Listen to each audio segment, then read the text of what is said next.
Hello, everyone. Today I want to talk about something that has been a huge challenge for me personally at work. And after some in depth research, I've realized that this issue is affecting people across all industries as well. The topic virtual meeting overload. For the past several months, I've found myself in back to back meetings, spending anywhere from 4 to 5 hours a day in virtual meetings every single day.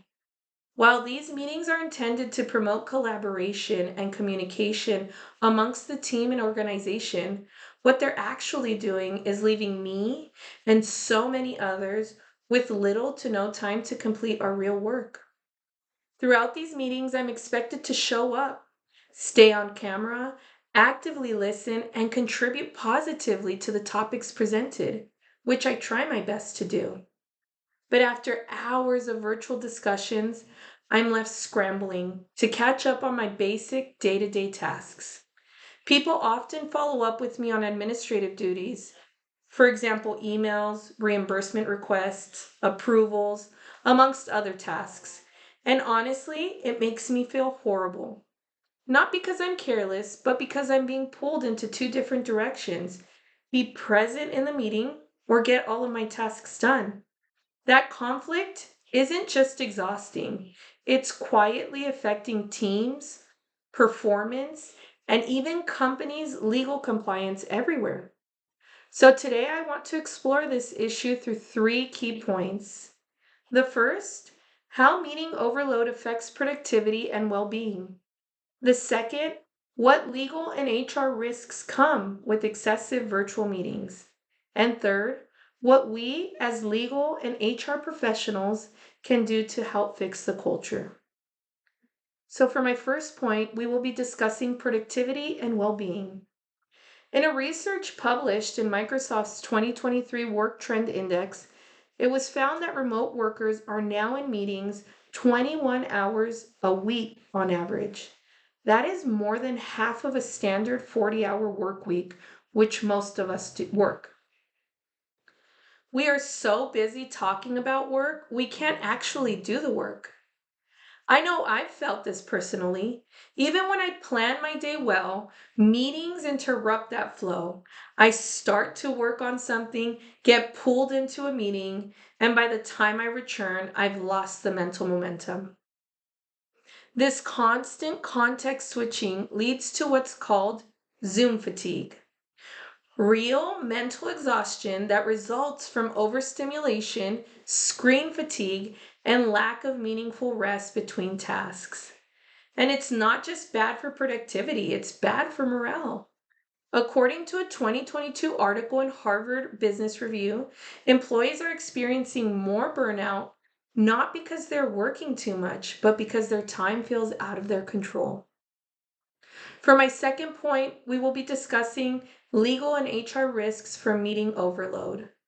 Excessive meetings can lead to significant legal and compliance risks for HR and legal teams. These aren't just inconvenience issues, they can have some serious consequences. So I will be breaking it out into three subparts for us to further discuss. The first, we will discuss the wages and hours. I personally reside and work in California, so I will be giving an example for the state of California. So, if a manager schedules a mandatory meeting during an employee's lunch or break and compensates them, California law still requires the company to pay a meal penalty to the employee if an uninterrupted 30-minute meal break isn't provided after 5 hours of work.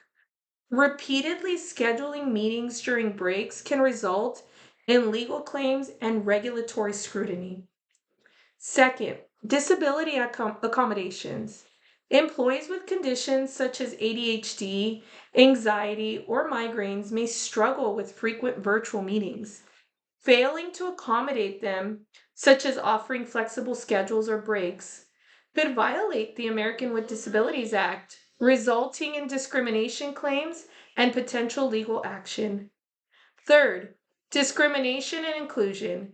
If certain employees are consistently excluded from meetings or overlooked, it could lead to discrimination based on race, gender, or age. This creates risk for disparate treatment or disparate impact claims, potentially resulting in litigation and harm to the company's reputation. Meetings may seem neutral, but their structure can create or worsen inequality. HR and legal teams need to ensure meetings are inclusive, fair, and compensated properly to avoid legal risks and improve workplace culture.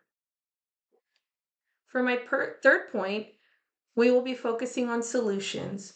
What can we as legal and HR professionals do? As legal professionals and HR professionals, we are not just here to interpret rules and laws. We're here to help shape better policies. And this is one area where HR and legal teams can lead change. Here are three practical steps that we can follow.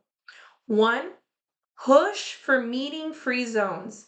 Companies like Atlassian and Shopify have implemented no meeting Wednesdays and seen a measurable improvement in employee satisfaction and focus. Second, audit your meeting culture. Are meetings being held outside work hours? Are expectations different for salaried versus hourly employees? Make sure the policy aligns with labor laws, specifically the labor laws within your state. Third, create policy that reflects real work. Encourage outcome focused agendas, shorter meetings, and clearly document the decisions that are being made in these meetings. Policy should protect time, not just track it.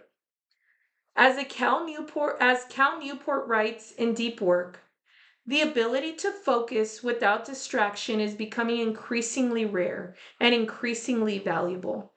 The legal field should protect that value. So, in conclusion, we must first assess how excessive virtual meetings hurt productivity and create unnecessary stress and guilt for employees like myself who want to do good work but feel constantly behind. Second, there are real legal risks involved, from wage violations to failure to accommodate. And third, together, we as legal and HR professionals can make this better. We can help build smarter policies that balance collaboration with focus, protect employee well being, and stay compliant with the law. This issue is very personal to me. Every time I fall behind, it is because I've spent the day in back to back meetings. I feel like I've failed, but maybe we haven't failed. Maybe we just haven't fixed the system yet, and that's where we come in. Thank you, and I hope you have a great day.